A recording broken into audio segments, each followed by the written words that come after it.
welcome to today's Digit Debate. Today's event is actually a joint event together with the Future of Work Hub at the University of Sussex Business School. We are thankful both for the larger body of research that we get to carry out within Digit and for this seminar series to funding from the ESRC. It's wonderful to connect with such a wide variety of audience members.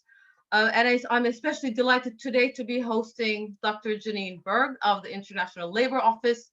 Janine is an economist by training. She has a PhD from the New School in New York. And since 2002, she's been at the ILO. She's senior economist there, and she's worked especially on the policy policy changes and legislation around new technology and the impact of all of that on job creation and quality of work. I hope that's a fair assessment.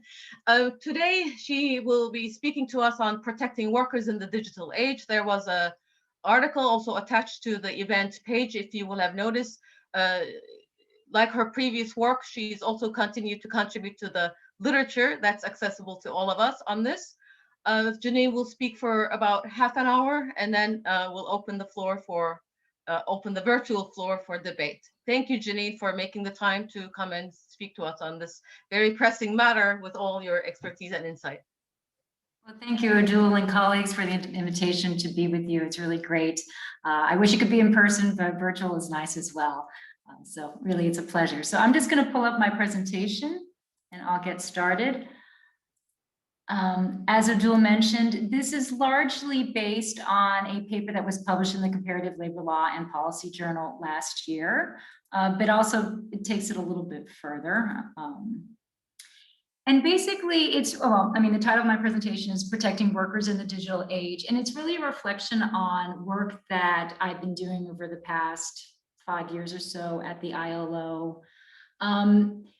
Mainly on the topic of non-standard forms of employment, where we've been looking at kind of the growing precariousness in the world of work, and then also how the emergence of the platform economy has contributed to that, as well as a reflection on debates about the future of work. So in 2018 and 2019, I was part of the Secretariat for the ILO's Global Commission on the Future of Work, which was a commission established by the Director General to reflect a little bit on the future of work, also in light of the 100th anniversary of the ILO in 2019.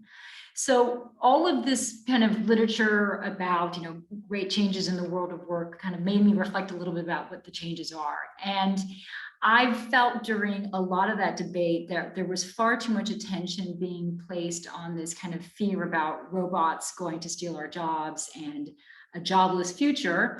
And I'm not trying to dismiss some of those fears. I think there's some merit to them. I think on the whole, they're over-exaggerated, but I think there is some merit to them.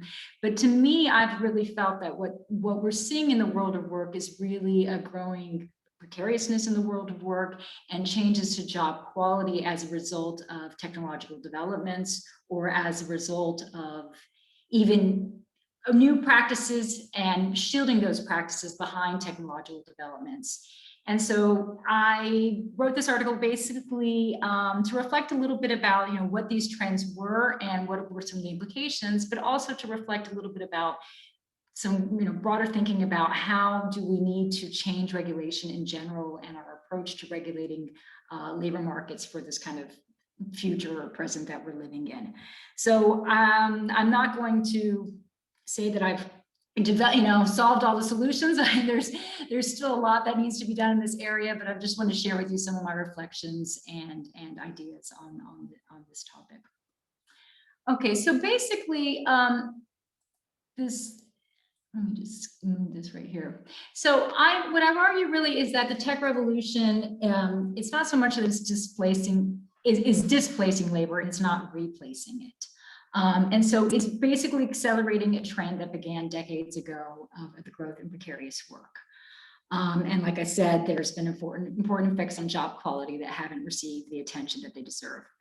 And ultimately, what I think is that this is really a political debate. It's not a technological debate. And I think what happened recently in California sums this up perfectly. So here you have an application that has been used to change, in the case of the California, it was basically the delivery companies and Uber and Lyft, the taxi companies, that changed the way that this work has been dispatched, but really it's still delivering food or driving people around in a taxi. There hasn't been that much of a technological change really with the work that's being done. But yet, when you see the debate about how it's being put forward by these companies, by the TNC companies, Uber, Lyft, and DoorDash, and others, they've been arguing that it's really about the future of work and how we need to have legislation that is more suitable for the future of work. So basically, after the ballot in November and the Proposition 2 passing, one of the spokespersons for the campaign said, that Proposition 2 represents the future of work in an increasingly technologically driven economy. And of course, this is after they spent $200 million on having this new law go forward. What I argue in my paper is that what we're seeing in the world of work is really an expansion of precariousness and an expansion of periphery. So there's been a movement away from the standard employment relationship, and depending on the country, that could be used differently. So in some countries, especially in Southern Europe, it's been through an increased use of fixed time contracts. In the United States, it's mainly the increased use of part-time work. You see the development of 0 hours contracts in the UK, casual labor in Australia. And you also see even in the developing world that even though there was fewer formal standard jobs, even in those sectors that had formal standard jobs, let's say manufacturing, you've seen also an increase in temporary contracts. Another big trend, of course, is the increase in outsourcing. This is really hard to see in the data. It can't be picked up in labor force data, so we don't have really good statistics that mention this. But there is a lot of case study evidence about, basically the vertical firm not existing anymore and the growth of outsourcing. And then finally, if we think also about the periphery, and this is something that is a long-standing problem in the world of work, and that's about the issue of all of the unpaid work that's done to support the paid work that exists. So you have, of course, you have care work, unpaid labor, mostly done by women, that allows people to have full-time employment or go into the labor force and be working for paid work. But you also have the resurgence of what the digital scholars Hamid Ekbia and Badi Nardi are calling heteromated labor. And that's all of the kind of free labor that we do that brings money to big tech companies. So here they're talking about all the time people are spending on putting up their LinkedIn profiles, and then LinkedIn can sell this data to firms, for example. So this is something that's increasing in the world of work, and I'll get into that a little bit later. Okay, so through the work that we've been doing on digital platforms at the ILO, what we're seeing is really a trend in what we're calling virtual outsourcing. So while outsourcing has increased in general over the past several decades with globalization, both within countries, but also through other countries, through global supply chains, now this can be done virtually. Now, this didn't just start with digital platforms. This started, of course, with call centers and other back service jobs that were sent to firms in the Philippines, India, other countries, Latin America as well. But now they can be sent much more easily through the advent of digital platforms. So just to give you an example, this is from an Australian company called Virtual Coworker that basically provides Australian businesses and businesses in other countries virtual assistants from the Philippines. And this is not, there's many companies like this. This is just kind of one example that I found. So what they're doing is, this is basically secretarial work that can now be outsourced very easily through a platform. So a job that was a kind of a secretarial job that couldn't be outsourced very easily before, that's not something that would have really been outsourced with business process outsourcing, because that was somebody's assistant. So what was a non-tradable becoming a tradable because of the emergence of platforms and the ease that technology gives in allowing somebody to have a virtual assistant located in another country. So with the virtual assistants, what we see is that these workers are actually working for set hours. They work for 4 hours a day or 8 hours a day. They have a specific break time. If they work an 8-hour day, they get a half-hour unpaid lunch.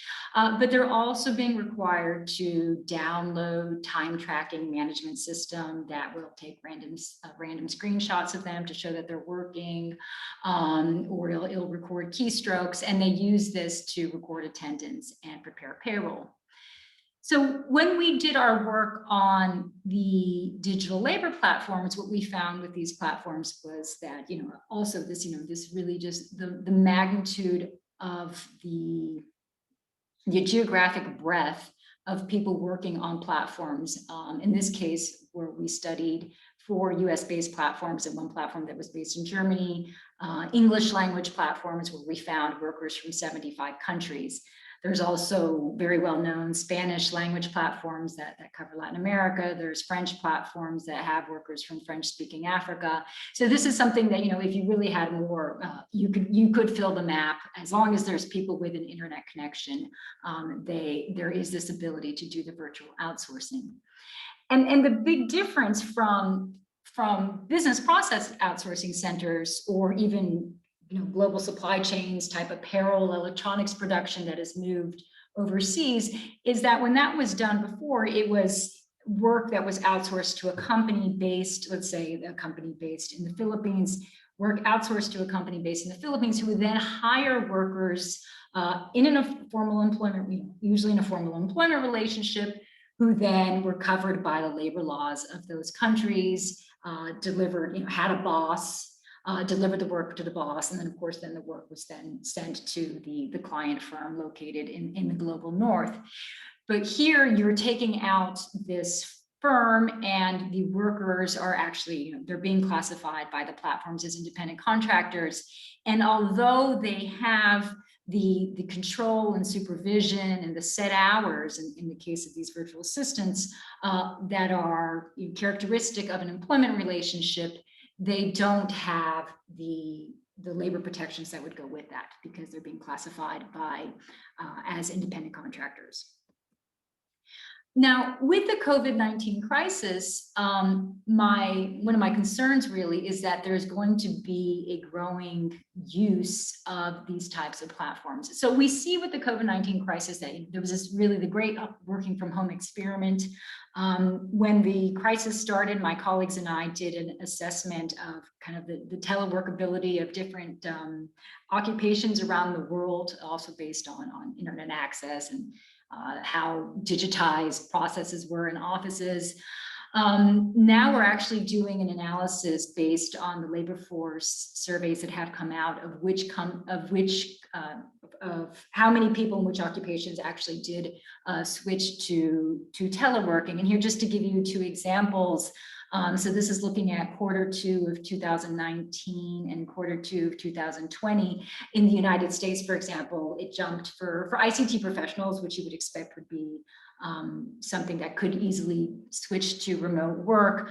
There was a jump from 14% of people in that occupation to teleworking prior to the crisis to 75% during the crisis. Even in Argentina, it jumped to 58%. And then among general and keyboard clerks, which is a very middle level skill occupation, jumped to 42% in the United States, 30% in Italy, 24% in Argentina. So companies have actually been, from the literature that I've been reading, companies seem to be actually surprisingly pleased with how well this great teleworking experiment has gone. Some companies are saying they're going to continue with this after the crisis. It's not clear if that's the case, but it might be. And what I worry, or what I think could be a trend in the world of work, is that for a company that right now has an employee who then switched to working from home, that's probably fine. The employment relationship would continue. But if that worker were to change, to quit and go to another company or to retire, it could be the case then that that firm will decide, well, why am I paying, why should I hire somebody as an employee when they're working remotely? Why not just hire them either through a platform or even just have a relationship, have an employment arrangement with that individual, but have it be but have it be more as a freelancer. And so I feel that there is a risk that not only will outsourcing increase in the post-COVID world, but that there will also be a rise in growing misclassification of the employment relationship. And of course, with that, which is also one of the trends that we're seeing in the world of work, the increase in monitoring software, and how that affects people, and especially people who are working from home. If they're being monitored on their own computer, what are the implications?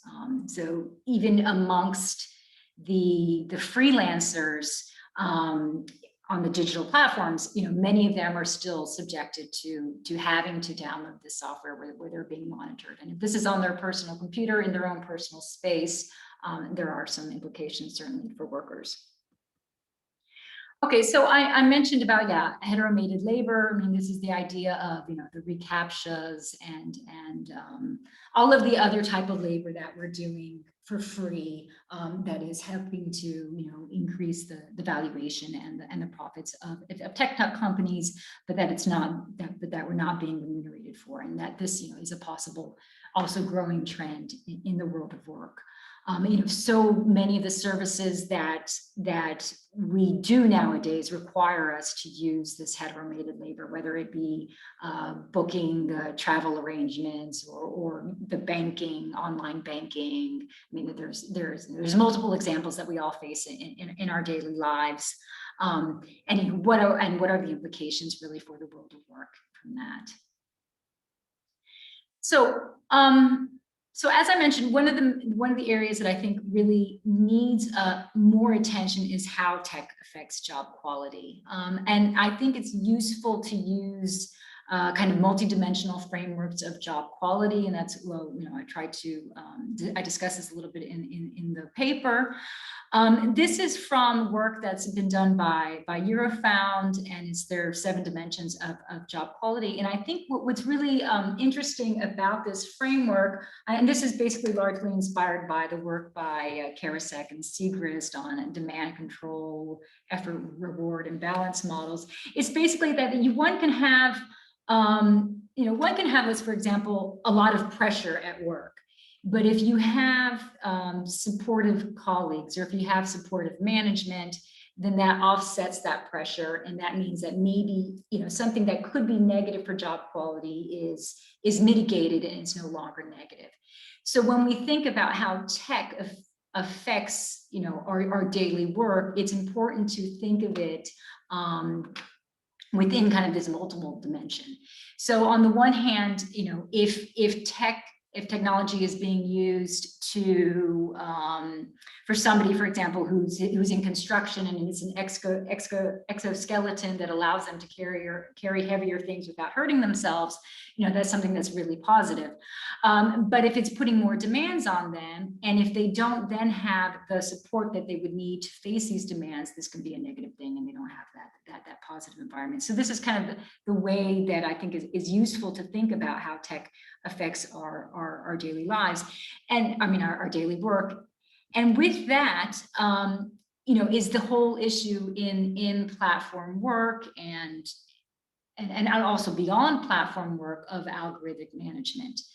So when you think of algorithmic management as the continuous tracking of workers' behavior, constant performance evaluation of workers, automatic implementation of decisions without human intervention, workers interacting with the system rather than humans, and low transparency, all these things can have very negative implications because they don't allow us to offset other characteristics of the work that we do. So one, just let me just jump to this one example. This is from Ann Taylor, the clothing retailer. So this actually comes from an article that came out in the Wall Street Journal, and this is really about the kind of the new type of scheduling software that's being used in retail companies. And this scheduling software basically assigns people's work schedules based on different variables, including the weather outside possibly, and past sales. And based on this, then it kind of spews out what the person's schedule might be. And so this, for people who are working in retail jobs in the US, which tend to be part-time, no guaranteed hours, you don't know your schedule in advance because they don't have union representation. Usually what happened before is, if you didn't want to work that day, or if you had something going on, let's say next week, you would tell your manager, look, next Wednesday I can't, could you schedule me for Thursday instead? So here in the case of Ann Taylor, basically they introduced this schedule system, and this meant that the workers no longer had a manager that they could go to and say, look, I actually can't do that job that day, or I have a conflict. It didn't allow them that flexibility that they had before, or that discussion at least with their employer, with their manager, to change the schedule. So in the quote from the Wall Street Journal, what was interesting is that the company executives that had instituted it, they basically say that Atlas gives personality to the system so that the employees hate the system and not us. So it's a way of using kind of a technological system to impose discipline on the workers, but without,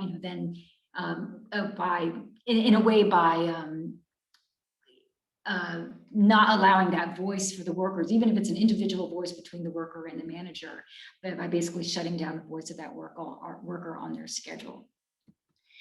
So, that's kind of one example of algorithmic management that goes beyond, let's say, the Uber and the Lyft drivers, but that you can see it in other domains in the world of work. This would also be true, I think, for warehouses with, workers are working with these headphones and they have certain tasks that they have to complete, and they're being fed these tasks by a computer system, which is also telling them, that you're not moving fast enough, or you have so much to do, and they don't have that voice and that support that they would have had in that same job years before, when these systems weren't being used. So algorithmic management is something that we're seeing in different domains in the world of work. It's now being introduced, and it's being actually quite widespread in recruitment. We have very little knowledge of how that works. There's been discussion a lot about biases, because a lot of these algorithmic systems are being they're trained on past hiring data, so there's biases within it, and of course the software is proprietary. So for researchers like us, it's very difficult to find out exactly how it works. I gave the example of assignment scheduling. It's used for monitoring, supervision, certainly for discipline in the case of platform work, or actually even other work where now this, the customer is doing heteromated labor of rating workers' performance. This could be in Uber or Lyft, but they also might be rating workers' performance. For example, in a restaurant, how did the wait staff, how did they serve you today? And all of this then, of course, affects the workers, and then ultimately it can lead to workers' dismissal. So, I'm kind of throwing a lot at you, but it's just kind of just say that, it goes a lot. The platform work, in my opinion, is the kind of the epitome of a lot of these trends, but that these trends are becoming very widespread, from what I can tell, in the world of work, certainly in the US, and I think Europe as well. But that doesn't mean that they're not going to spread to other places, and I think we need to be aware of them, and we need to be thinking about it. Okay, and so there's just another example. This is from work by Niels van Doorn on regarding the Handy platform. And again, this is just kind of to show you how the tech can also makes invisible some of the different measures that are putting in place that companies have used to manage their workers. So because Handy is a cleaning platform, cleaning home repair platform. It's in the US, I believe it's in the UK as well. I'm not sure exactly, but there's other platforms like Handy in other countries. There's a very big platform doing something similar in Brazil, for example. So what Handy has done is that because they can't, formally be disciplining workers because they don't want to be reclassifying these workers as employees, and right now they're being classified by the platform as independent contractors. What they've done instead is basically in their terms of service hidden a lot of fees that they then charge to the workers if they don't, if they're not abiding by certain rules. So, for example, if they cancel a job that they had accepted within 4 hours before going to that job, they're charged $40. If they miss the job, they're charged $50. They arrive late, they charge $15. This is, this was actually the work he did was in New York City, where the subways are notoriously unreliable, so people show up late and then they're being charged $15. If they leave the job early, they're a few minutes before the hour we had finished, for example, they're charged $15. So what Van Dorn writes about is that basically, he actually found cases of people who had been working on the platform where they had medical emergencies in their families, and then ended up going into debt and having to work this debt off the platform if they wanted to continue working. So this, just to kind of give an example again, that this is not a technological innovation here. This is really very much a way of disciplining labor, a very kind of historically old way of disciplining labor, but one that has been hidden behind the guise of technology. So, just to conclude that basically, already there's an asymmetric power imbalance between workers and employers, and that this, the data-driven software and the algorithmic decision-making and all of these, different tools that have come about in the past, 10, 20 years or so are, as Adler, Bell, and Miller say, acting as a force multiplier for the power held by firms with no balancing agent on the side of workers. Okay, so that's kind of my assessment of some of the trends that we're seeing. How do we move forward? And this, of course, is the really tricky part, because this is really where it's about political will and what can be done. So in 2016, we published a report on non-standard employment, and there we really, we argue for two main types of approach to the problems of the growing precarity in the world of work. One is really you have to make the jobs better. So it's not enough to just have a basic income. Yes, you can support workers through social protection, and that's fundamental. But there's specific things about the employment relationship that need to be protected, whether it's anti-discrimination laws, whether it's having a safe and healthy workplace, excessive hours, minimum wages. Those are all things that are really about regulating the employment relationship that need to be addressed.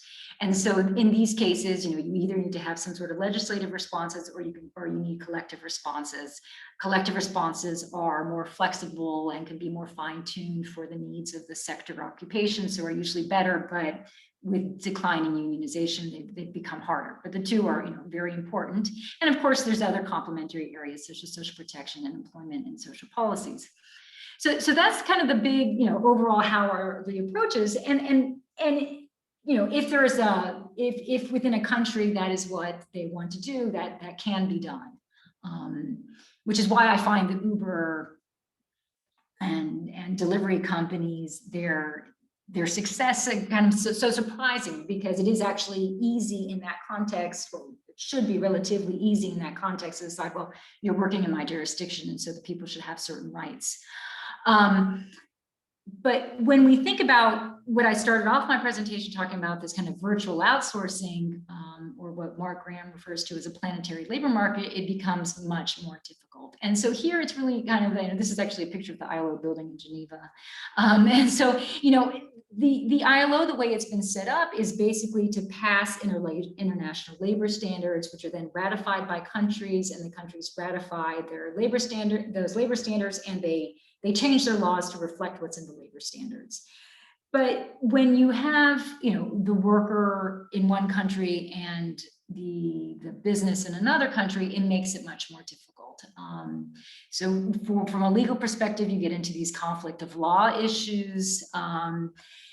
Usually it is, the law is based on where the person resides, but then that doesn't make things very straightforward.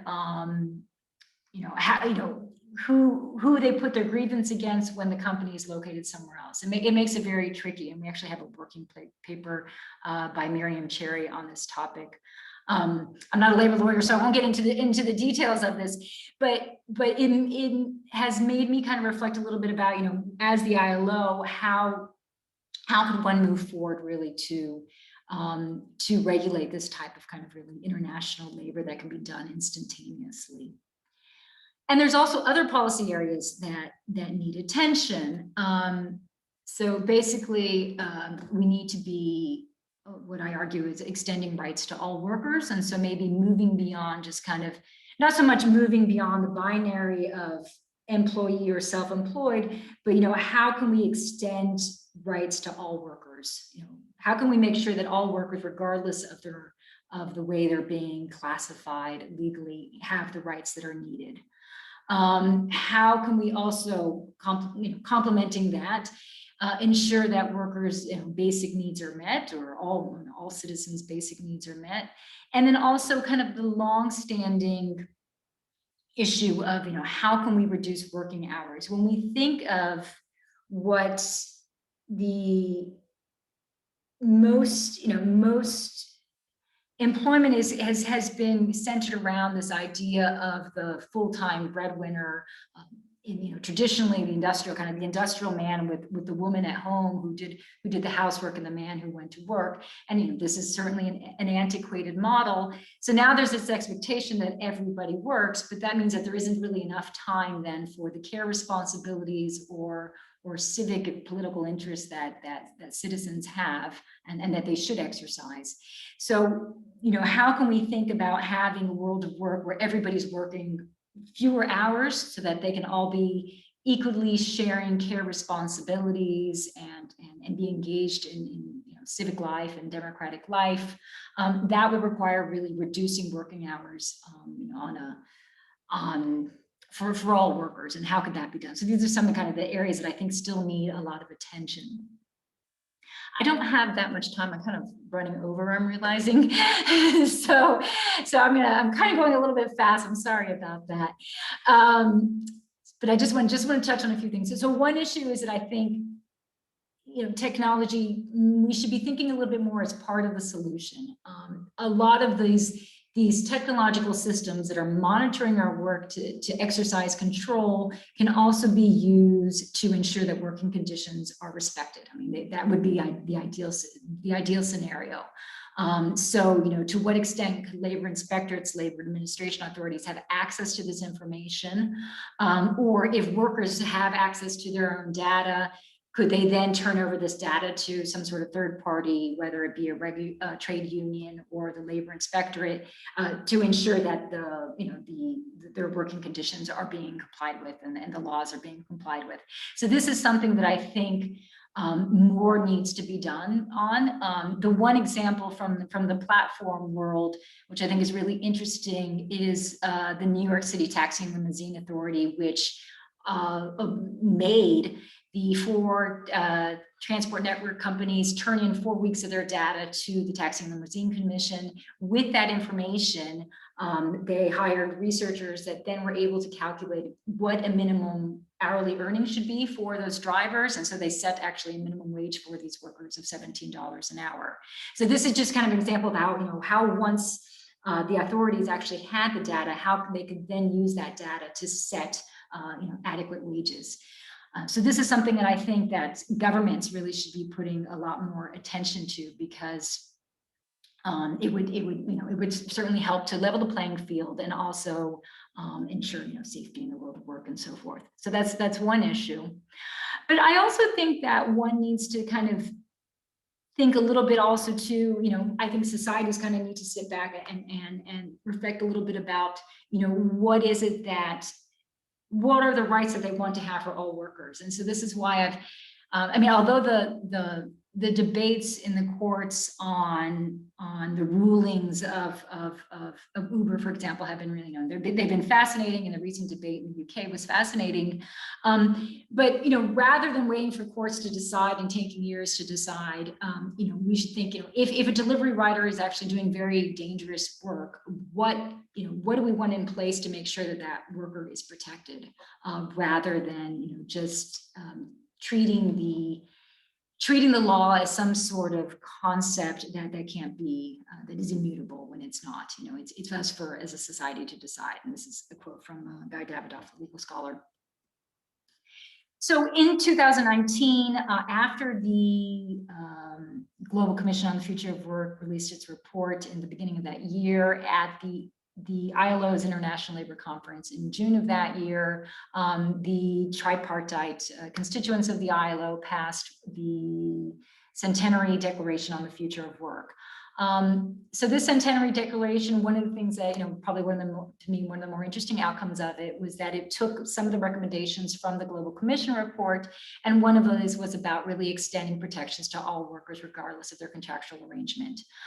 So within the ILO, the fundamental principles and rights at work, which are freedom of association, collective bargaining, anti-discrimination, no child labor, and no forced labor, those apply to all workers regardless of their employment relationship. So according to the ILO, all workers have the right to association, collective bargaining. There isn't this concern about cartels and anti-competition law. At national levels, there is this concern.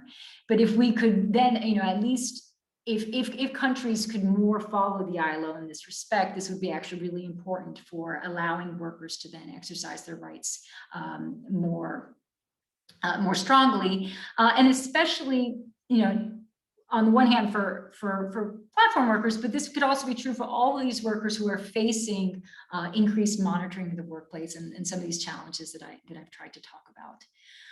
Some of the other recommendations that came out were about, establishing occupational safety and health as a fundamental right. So again, making sure that that it applies to all workers, regardless of their contractual arrangement.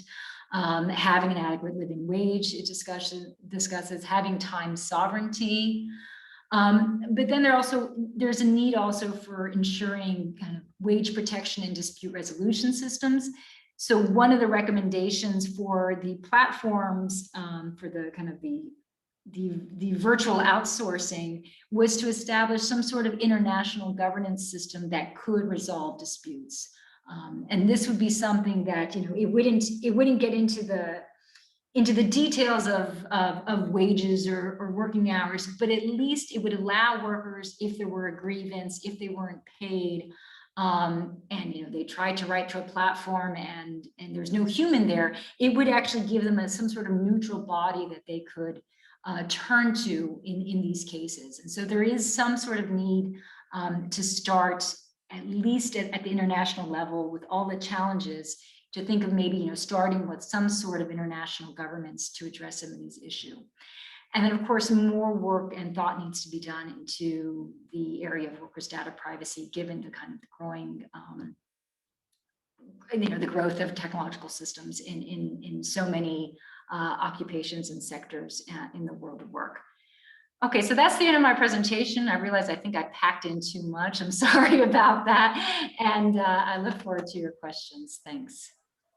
Janine, thank you so much for this very comprehensive, if more than a little alarming, overview of the various forces at play that now inform job quality.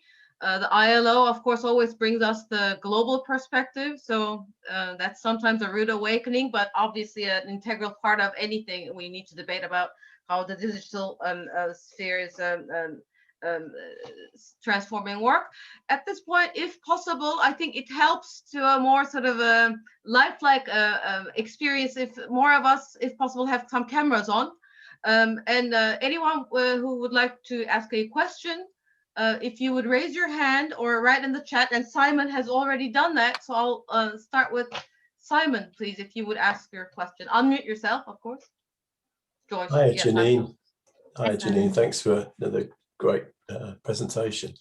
I was just thinking, when you were talking about the issues around data, workers' data, but also algorithmic decision making in terms of managing people's jobs, like the Ann Taylor example with the scheduling and so on. I mean, I completely agree with you about how unfair some of these systems are, and the lack of accountability and the no process for workers to appeal decisions and so on. Nevertheless, I think there's an angle here that I keep me, because I look at platform worker organising, union organising, and there's an angle here that changes the game in a slightly less bad way for workers at the bottom end of the labour market, and that's the fact that all management instructions are written down in platform work. So if you talk to union organisers in platform who are platform workers, they screenshot everything. You know, a bad decision by a labour platform can be all over social media within minutes of it happening. You know, I know a group of outsourced catering workers in the part of London where I live, in the schools. The catering workers are all outsourced, and there's a new company, same workers, new company, horrible company. The management send out a lot of their instructions by WhatsApp. And the workers, I know some of the union reps, the workers have switched the setting on their phone so that it doesn't delete messages after 30 days. It keeps them indefinitely. So they build up a catalogue of bad things that managers said. And if you talk to workers at the bottom of the labour market, often proving what a manager said or did is extremely difficult. So there's all kinds of jobs where there's penalties, where people get pay deducted. There's been massive research in Britain about pay slips, missing pay slips, so people don't get any documentation of the pay they've received. All of these things are impossible on the algorithmic systems, that at least the ones I've seen. So I'm not, obviously there's millions of problems with the way these platforms manage workers, but there is this peculiarity of the platform system that I think unions have started to pick up on, and which does show some potential for some potential areas of leverage, which makes it different from other kinds of really, really informal and badly managed, loosely managed work. I just wonder, I don't know, have other people seen that? Have you seen it? Is this kind of stuff going on elsewhere, or have you got any thoughts on that? I mean, I've only kind of, I completely agree with you, and I think you're right. The Jornalero app, which I don't know if you're familiar with, this was an app that was developed in New York City by basically the National Day Workers, basically it's casual laborers, mainly from Latin American origin, who are basically picked up the corner, and they're hired for a construction gig. And so they developed this app that allowed then the workers to photograph the vehicle license plate, and then to also write down when they worked and where they went. Because the biggest problem that the worker center had when it was trying to bring things to court was that they never had any documentation. And so they felt they needed some sort of documentation, and this gave them a tool they could document. And they could also have hotspots on the maps when there were problems. So they became kind of very tech savvy about how to do things. So yeah, I agree with you. It does offer a record that then can be used in any dispute. I think unions are starting to wake up for it, but I still also think they're lagging behind. There's a lot to be done. And I also think also labor administrators, the same thing. They're also starting to wake up to it a little bit. And so maybe once they catch up on the curve, maybe it will be kind of a positive thing. So yeah, no, I agree with you. I think certainly for disputes, I guess what I was trying to focus a little bit in my presentation was a little bit more about when you can't actually speak with people, how frustrating it is. And that was based on a lot of the feedback we got from the platform workers who felt like, I have vague instructions and I can't go down the hall and ask my boss how to do something, and then they would get penalized for it. So I think there's good and bad to it, but yeah, I absolutely agree with you. Thank you for that. I guess we are all going to have to collaborate with the sociologists, economists, information systems specialists to understand the affordances of technology. And that might be a good time to turn to Amani to see what you'd like to ask. Thank you. Thank you very much, Odol. Hi there. I'm Amani Albanna. I'm from Royal Holloway and visiting fellow at Designit. My question is, how do you account for developing countries? Because it seems that from your presentation, the assumption is we are assuming formal type of employment against which platform work is being compared.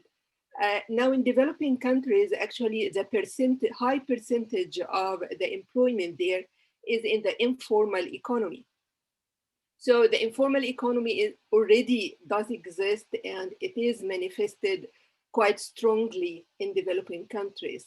So what would be the comparison points for a platform work in this particular context for you, for ILO? Right. Yeah, so I've certainly thought about the informal aspect to this. It depends a little bit on the type of work that we're talking about. So if we're talking about the Uber delivery driver, there's the argument being made that, there the comparative would have been people working usually in the informal economy. When I talk about the people who are doing kind of the computer platform work, the virtual assistants, those are more likely to have been people who are working in the formal economy. So it's not necessarily, so it depends. The people who are doing the more higher skilled clerical or computer type work, yeah, they're more likely to be in the formal economy. I have a study that's coming out with my colleague Uma Rani that's going to be published soon, where basically we compared our data set for Indian workers working on platforms with similar Indian workers working in the offline economy. So we took, basically we used the labor force survey, and we took workers with similar characteristics who would be working in the offline economy. And we actually find that they're earning less in the platform work. So they were earning about $2.50 an hour, whereas the offline workers that had similar characteristics were earning about $4.50 an hour. So, on the one hand, one can make the argument that, and I think it's true, that some of the virtual outsourcing can be very good because it means that you have jobs going to the global south, and there's people in the global south that need jobs.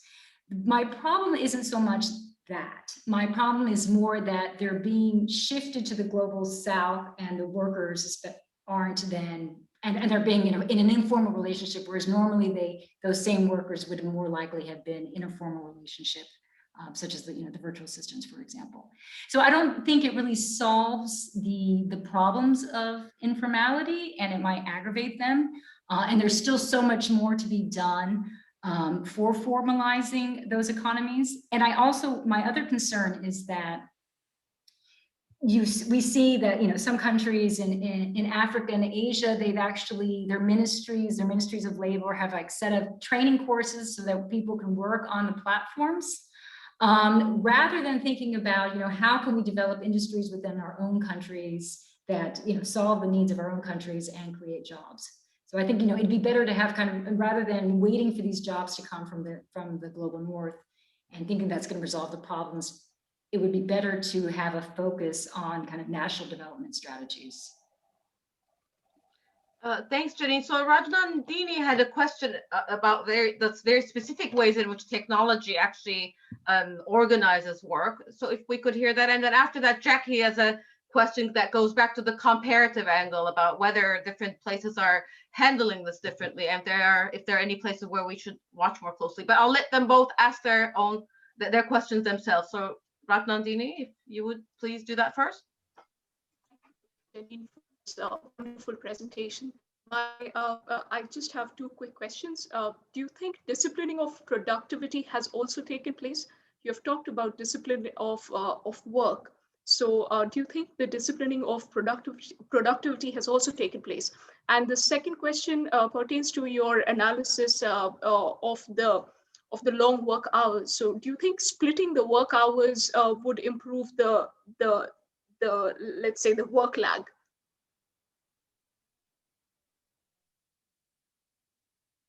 Okay. Should I take this now, or should we wait for the next question? Please take this now, Janine, because I think they're going to go in slightly different directions. Okay. So I assume that you're meaning, do I think that some of the disciplining controls that are put into these system increase productivity? I guess I haven't seen it that way. What I actually think is that a lot of these, and here I'm talking more about platform work. I actually think there's actually a lot of inefficiencies built in. When you don't, the employment relationship, if it establishes, that means that there's some sort of minimum wage floor, either from law or from collective bargaining, that forces then companies to organize work in a way that they can get as much out of the worker for that hour. So you don't have all these long waiting times. You don't have all these search times. When you have workers that are basically working essentially on piece rate, task rates, all these inefficiencies are still there. It's just that the workers are bearing these inefficiencies. And so in the platform work example, the workers are, they spend a lot of time looking for work. They spend a lot of time waiting work, and they have to review clients to make sure that the clients are good. So all those hours are kind of inefficiently used, in my opinion. So I think it's a good profit model in the sense that they don't have any losing assets or losing time for the companies, but I don't think it's really productivity inducing, which is also another reason why regulation would be beneficial. As far as splitting the work hours, I mean, it's kind of and I threw that in there, which maybe I shouldn't have, because I think it's actually something that we should think about when thinking about kind of where we want the future of work to go. And to me, it's more about, it's a recognition. A lot of people in a lot of these debates say, oh, the labor laws, they were built for the early 1900s and they just don't apply to the world anymore.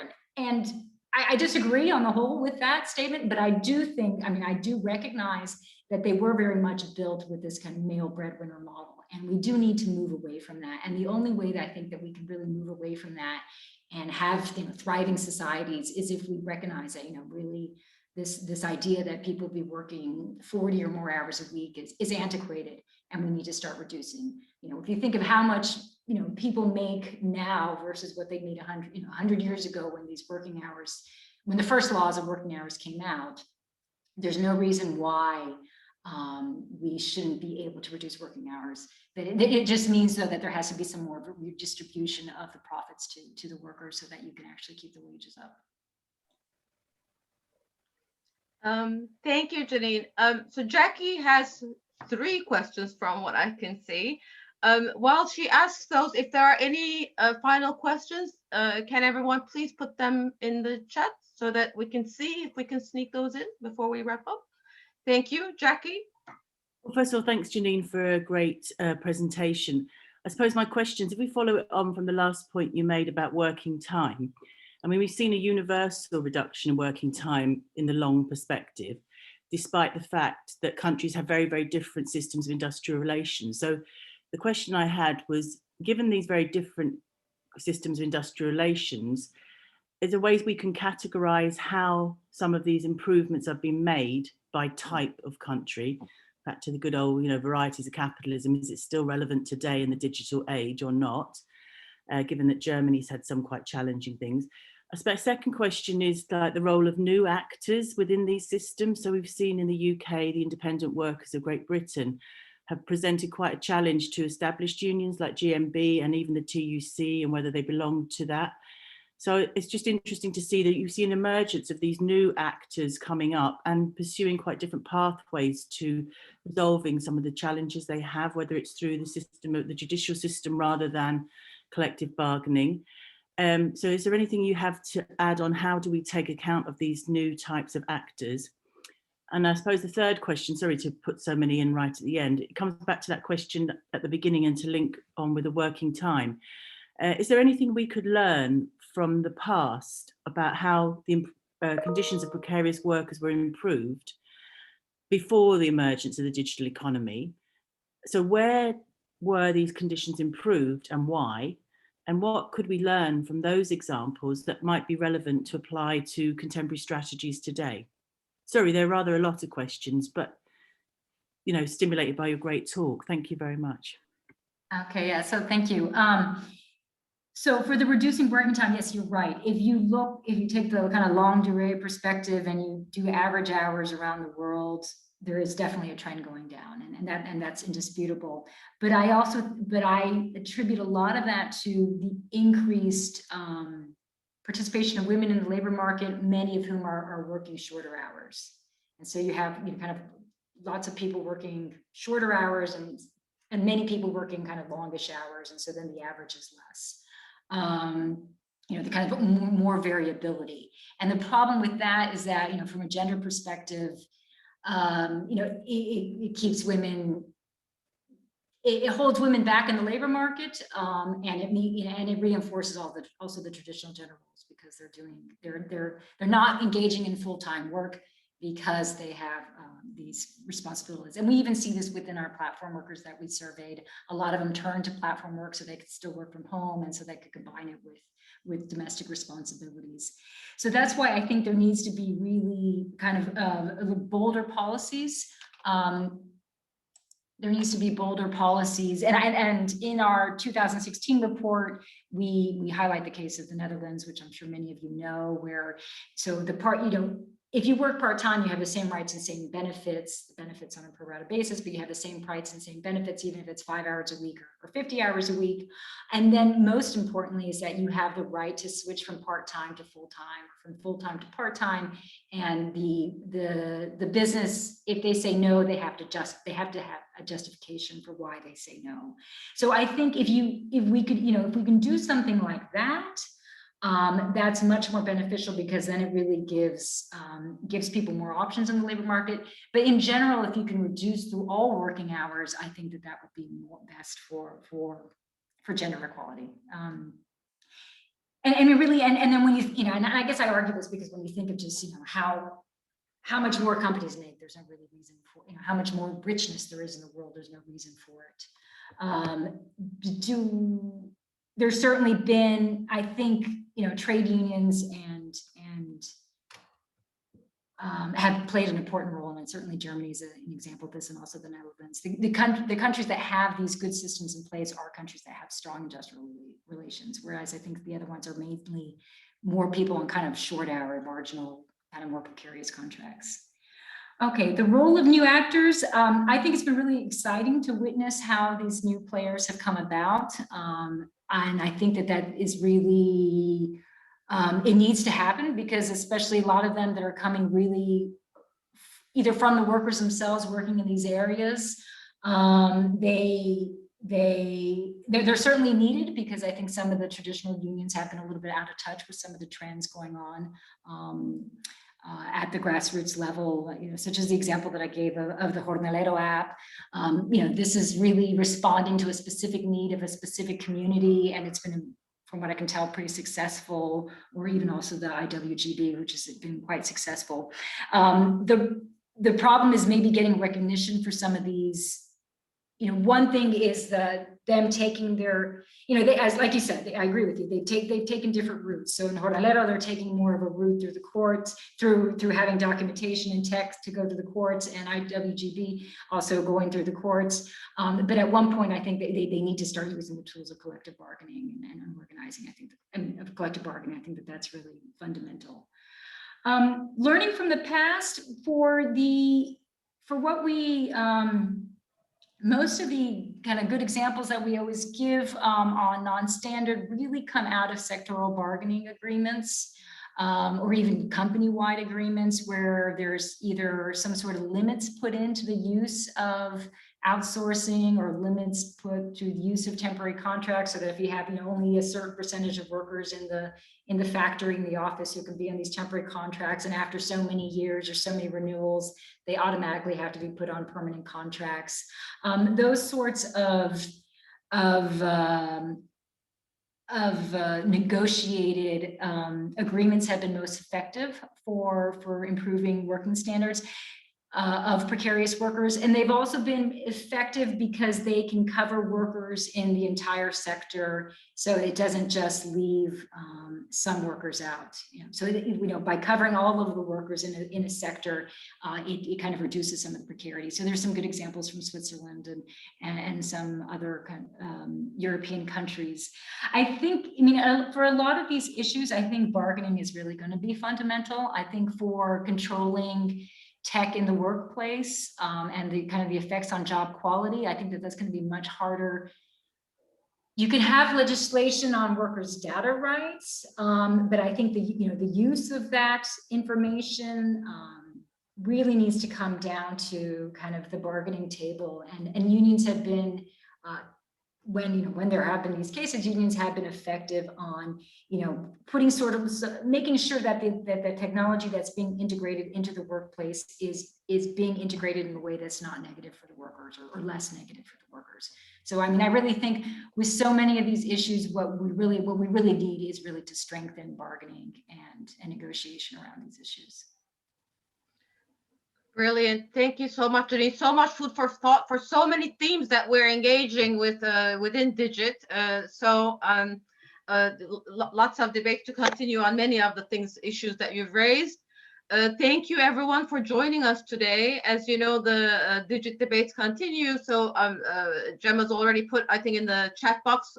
Next week, we have Robin Allen and Dee Masters, who are the co-founders of the AI Law Hub.